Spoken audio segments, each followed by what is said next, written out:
ఇవాళ ఇక్కడనేమో మళ్ళీ ప్రైవేటు ఇక్కడ ఊళ్ళో ఉండేటువంటి మళ్ళీ వ్యాపారులకి దళారులకి అమ్ముకోవాల్సి వస్తూ ఉంటుంది. అందువల్ల ఈ రకంగా మీకు స్వేచ్ఛ అంటే నినాదం బాగుంది, మాట బాగున్నాయి, కానీ దాని వెనుకాల ఏ రకమైనటువంటి పోటీ ఉన్నదో దీన్ని అర్థం చేసుకోవాలి. తెచ్చినటువంటి కొత్త చట్టాల మూలంగా మరి రైతన్నలు బతికి చిక్కిపోయే పరిస్థితి వస్తూ ఉంది.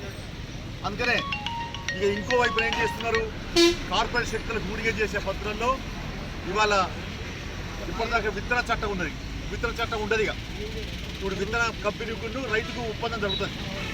ఎక్కడైనా మరి రైతుకు ఒప్పందం ప్రకారంగా విత్తన కంపెనీ చెల్లించకపోతే నాసీ రకం విత్తనాలు ఇస్తే కేసు వేసుకునే అవకాశం ఉంది. కొత్త చట్టం ప్రకారంగా వేసుకునే అవకాశం ఉంది.